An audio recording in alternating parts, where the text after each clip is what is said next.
Halo, Anda sedang mendengarkan podcast Live in the Time of Corona yang akan membantu Anda menavigasi hidup bersama pandemi COVID-19. Kali ini kita bersama dengan Kimia Farma di podcast Live in the Time of Corona yang juga memberikan tips-tips buat membantu kita hidup di masa pandemi. Seperti biasa kita ngobrolin tentang kesehatan, tentang perkembangan COVID-19, dan juga di episode kali ini kita ngobrol soal tetap aman dan sehat beraktivitas saat pandemi. Dan di podcast kali ini kita sudah bersama dengan Muhammad Fikri Rahman, asisten brand manager marketing OTC. Selamat bergabung nih buat Pak Fikri. Halo para pendengar, halo Mbak Ines. Iya, ketemu lagi kita nih ya. Iya benar nih. Gimana kabarnya sekarang? Alhamdulillah baik, semuanya baik-baik saja, alhamdulillah. Gimana tim KBR juga ya? Semoga Iya, sehat selalu ya. sehat selalu. Kita di sini Ya, juga selalu berupaya supaya bisa sehat dan bisa bekerja dengan optimal. ya, amin. Ya, walaupun memang banyak orang termasuk kita semua ya khawatir akan tertular virus corona. Ini memang dirasakan oleh setiap orang, terutama juga orang-orang yang masih terus beraktivitas keluar rumah gitu ya, masih Ya, tetap ke ya. studio kayak saya, atau Pak Fikri juga masih ada jadwal ke kantor kan? Jadwal ke kantor ya, jadwal WFO dan segala macam, dan juga mungkin banyak Bapak, Ibu dan juga orang-orang lain yang terpaksa mungkin ya harus keluar karena memang pekerjaannya dan juga aktivitasnya masing-masing. Nah, itu dia karena tuntutan pekerjaan jadi harus Betul. beraktivitas keluar rumah. Iya, Dan kita juga perlu ingat nih kalau perjuangan melawan corona itu juga belum selesai. Masih terus iya kita benar. berjuang dan saat ini juga sudah ada vaksin yang mulai dibagikan secara bertahap untuk masyarakat, tapi untuk umum ini masih harus menunggu lagi ya untuk dapat vaksin dari pemerintah. Dan sambil menunggu giliran vaksin, kita tetap harus menjaga supaya nggak tertular virus COVID-19. Nah, lalu apa aja nih tips aman dan sehat beraktivitas di masa pandemi? Ini yang kita bahas nih bareng sama Fikri Rahman, asisten brand manager marketing OTC. Ya, Iya, Mas Fikri, ini kan ya, kalau kita hitung ya udah sekitar hampir setahun kita ya bersama hampir setahun. pandemi COVID-19. Masih Ya, ada orang yang beraktivitas keluar rumah gitu ya. ya. Tapi beda sih dengan kegiatan sebelum pandemi. Kalau keluar rumah berarti kita juga menghadapi resiko tertular COVID-19 sehingga kita harus sangat patuh menaati protokol kesehatan. Iya betul sekali. Tapi banyak orang juga yang masih cuek-cuek aja nih ya. Kalau menurut Mas Mm-mm. Fikri, kenapa sih ada orang yang masih sulit menerapkan hidup aman dan sehat di tengah pandemi COVID-19? Sebenarnya ini kalau misalkan saya harus ngomong secara pribadi ya. Jadi memang di lingkungan pergaulan lah ya, saya bisa bilang di lingkungan pergaulan saya memang ada beberapa orang pun yang misalkan teman-teman saya di luar pekerjaan tuh masih, ayo kita dine in, ayo kita nongkrong atau ngumpul gitu. Pertama mungkin karena memang mereka belum aware sama sekali sama sama pandemi ini gitu. Apakah berbahaya atau tidak? Jadi mereka sebenarnya belum dapat edukasi ke situ. Itu satu. Sama yang kedua, ada beberapa orang yang mungkin merendahkan level of acceptance-nya. Maksudnya adalah kadang, oh ya udah deh, yang penting kita menjaga jarak, kita nggak kemana-mana, terus akhirnya melonggarkan si protokol kesehatan itu, melonggarkan diri sendirinya gitu. Jadi akhirnya ketika orang lain lihat, oh kok nggak pada pakai masker, oh kok ini ya, rata-rata pada belum aware sih sama apa sih COVID-19 ini, seberapa bahayanya kah COVID-19 ini gitu sebenarnya. Gitu. Oke, memang banyak orang yang masih suka kayak nge-mall gitu ya. Mm-mm, mm-mm. Ketemu teman, ngobrol-ngobrol. Kalau Mas Fikri ada teman yang ngajakin ketemuan, Kalau datang misal atau gimana nih? saya langsung ngomong, enggak, saya takut sama corona. Iya, tapi kan kita pasti ini begini. Kalau saya sih karena kita belum semua terdistribusi vaksin ya, maksudnya adalah vaksin yang kita punya saat ini ya protokol kesehatan dan 3M itu gitu maksudnya. Jadi selama kita mengikuti anjuran pemerintah, kita tetap menggunakan 3M, kita tetap menaati protokol kesehatan ya sebenarnya akan aman-aman aja. Tapi kalau misalkan secara personal sih saya kalau misalkan bisa untuk tidak menghadiri undangan-undangan kayak gitu ya saya pasti enggak deh. Saya masih takut banget soalnya. Benar. Karena kita juga mau melindungi diri kita, melindungi keluarga, Iya, supaya tetap betul. sehat. Nah, cara yang paling efektif supaya tidak tertular yaitu tadi, dengan mematuhi protokol kesehatan, 3M, dan sekarang kita masih menunggu vaksin dibagikan Iya. kepada masyarakat luas. Dan kalau tips aman keluar rumah selain protokol kesehatan, gimana sih cara yang mudah supaya bisa beradaptasi dengan kebiasaan baru untuk beraktivitas di luar rumah? Kalau tips amannya sendiri sih, pertama sudah pasti ya protokol kesehatan dan 3M, memakai masker, mencuci tangan dengan sabun dan juga menghindari kerumunan itu udah jelas. Lalu sekarang karena misalkan memang karena situasi, karena kondisi yang akhirnya mengharuskan kita untuk aktivitas ya, pertama udah pasti kita butuh sekarang yang menjadi barang penting selain handphone, dompet itu hand sanitizer. Ya, betul. Hand sanitizer ini seperti sudah barang wajib banget gitu untuk kita bawa kemana-mana itu satu. Tapi tetap ya walaupun misalkan memang penggunaan hand sanitizer itu menjadi penting juga sekarang, tapi alangkah lebih baiknya tetap harus mencuci tangan dengan sabun itu satu.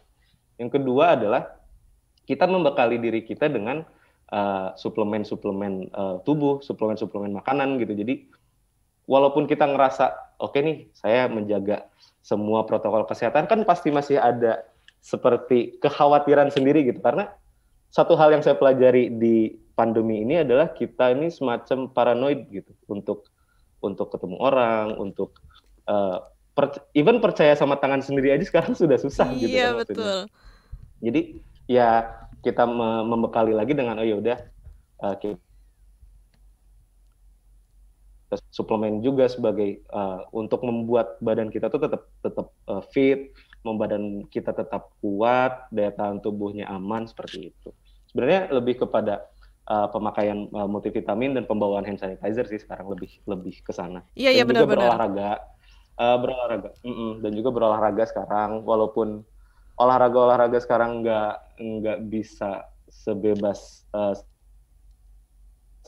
jadi itu yang penting adalah badannya sehat, imunnya kuat, insya Allah semuanya pasti akan terbebas lah dari corona. Iya. Begitu sih. Karena memang sekarang pasti yang ada di tas ya, kalau saya juga pasti ada hand sanitizer itu ya, dikit-dikit semprot-semprot Iya gitu ya. benar, Dan itu juga betul. satu langkah sih, cuci tangan itu harus ya dengan sabun dan air mengalir. Iya Nah, tadi juga betul. disebutin tentang olahraga gitu, tentang Iya. suplemen. Nah, ngomongin soal aktivitas di luar rumah, orang-orang yang bekerja Iya. pun saat ini sudah nggak lagi work from home total kayak dulu gitu ya. Nah, Betul, apa aja yang betul. boleh dan nggak boleh dilakukan saat orang berada di kantor supaya terhindar dari corona? Gimana, Mas?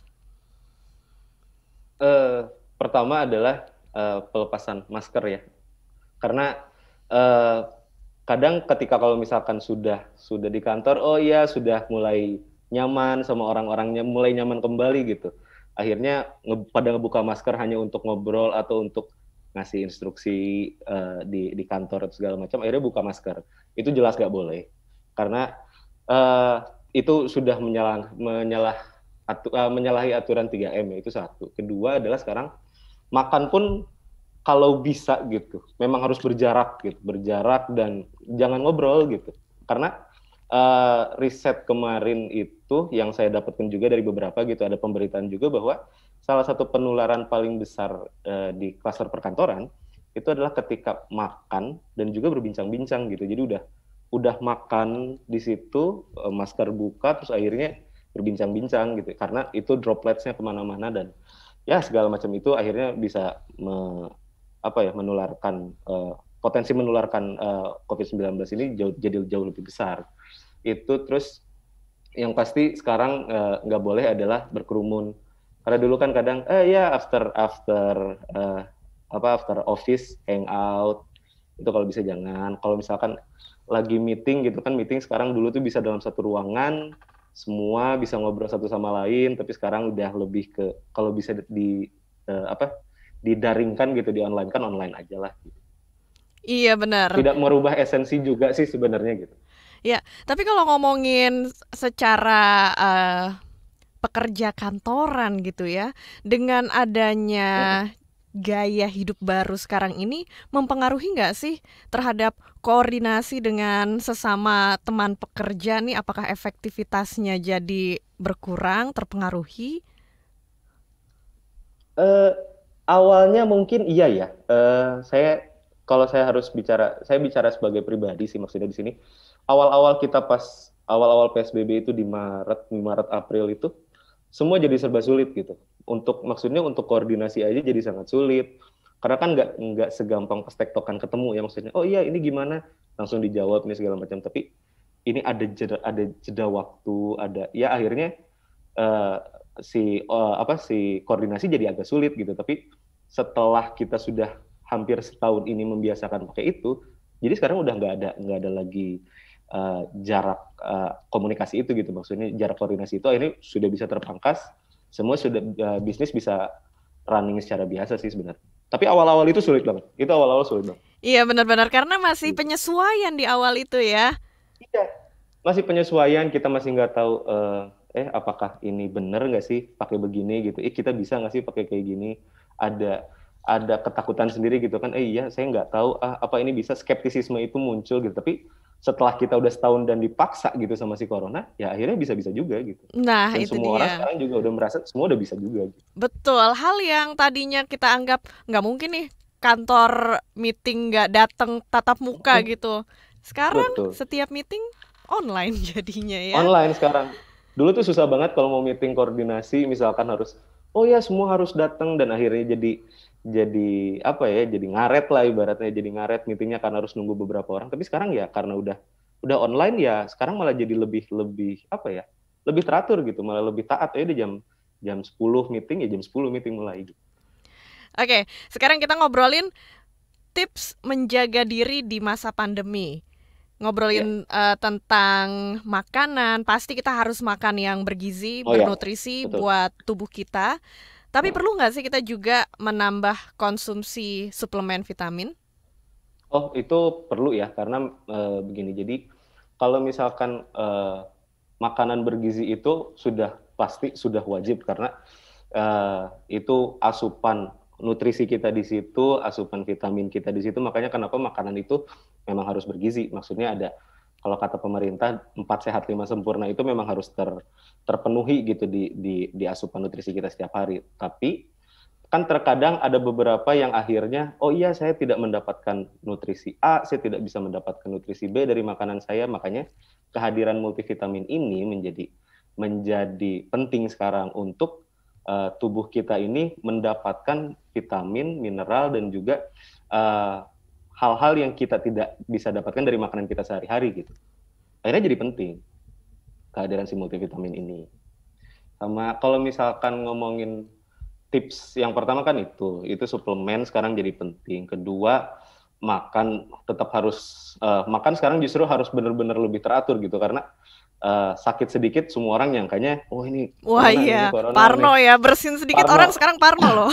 Sekarang kita batuk sedikit aja, padahal mungkin cuma keselak atau apa, batuk semua orang udah ngelihat, oh Iya kan? kenapa ya, akhirnya jadi kayak gitu. Jadi justru sekarang itu benar-benar jadi harus, apa yang kita makan hari ini, apa yang mau kita makan besok. Jadi benar-benar harus aware banget terhadap itu. Ketiga, sama olahraga ya, sama olahraga di sini, karena ya tetap badan butuh olahraga, badan tetap harus sehat, walaupun sekarang sulit untuk melakukannya, atau mungkin lebih tidak seleluasa dulu, tapi sekarang masih bisa kita lakukan, karena memang asal protokol kesehatan sama 3M-nya ini tetap kita laksanakan, ya insya Allah semuanya akan bisa berjalan dengan baik lah. Mungkin itu sih tips dari dari saya pribadi. Iya.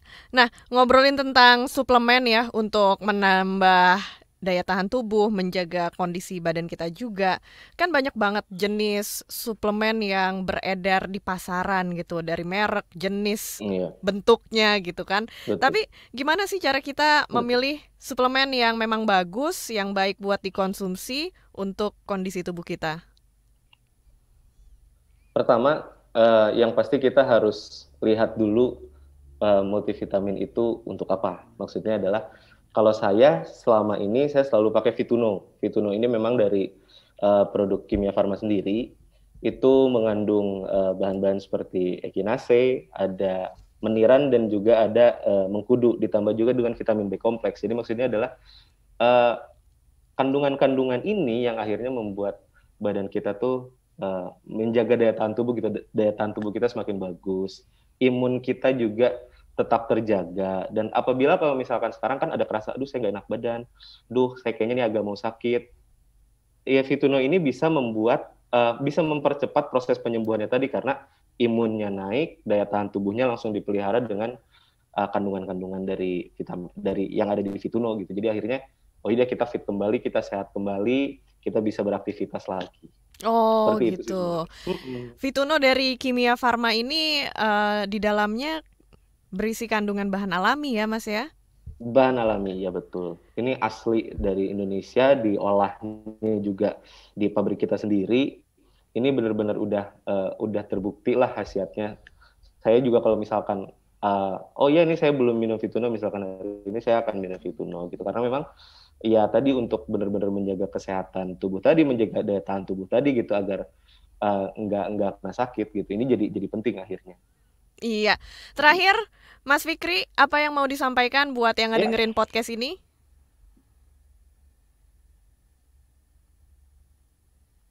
eh sa saran saya, bukan saran ya, pesan-pesan yang bisa saya bilang pertama adalah tetap patuhi protokol kesehatan, itu pasti. Kedua, tetap tidak boleh lengah untuk tetap melaksanakan 3M, itu pasti. Tetap makan makanan bergizi, tetap berolahraga, dan juga persiapkan multivitamin dan juga hand sanitizer untuk tetap menjaga tubuh kita agar tetap bisa sehat, bisa bugar, dan bisa terlindung dari virus-virus corona ini. Oke Begitu mungkin deh. pesan-pesannya Mbak Ines. Thank you banget, Mas Fikri, Sama-sama yang Mbak sudah Ines. ngobrol bareng sama kita di podcast Live in the Time of Corona kali ini. Mas Muhammad Fikri Rahman Yes. adalah asisten brand manager marketing OTC dan sekali lagi saya ucapkan terima kasih. Mudah-mudahan obrolan kita bermanfaat untuk banyak orang. Amin, sama-sama tim KBR. Semoga sehat selalu semuanya. Iya, dan buat kita yang perlu tambahan suplemen buat menjaga kondisi tubuh, kita bisa mengonsumsi Vituno, vitamin yang membantu memelihara sistem imun tubuh sehingga dapat mempercepat proses penyembuhan. Vituno juga membantu meningkatkan metabolisme tubuh sehingga tidak mudah sakit, dan juga Vituno bekerja sinergis dalam memenuhi kebutuhan tubuh dan membuat tubuh tetap bugar. Terima kasih buat kamu yang sudah mendengarkan podcast Live in the Time of Corona. Untuk ide dan masukan, silahkan email ke podcast@kbrprime.id dan tulis di bagian subjek podcast Corona. Jangan lupa untuk ikuti juga podcast yang cocok untuk curious mind kamu di www.kbrprime.id atau platform mendengarkan podcast lainnya. Ikuti juga kami di Instagram @kbr.id dan sampai jumpa di episode selanjutnya.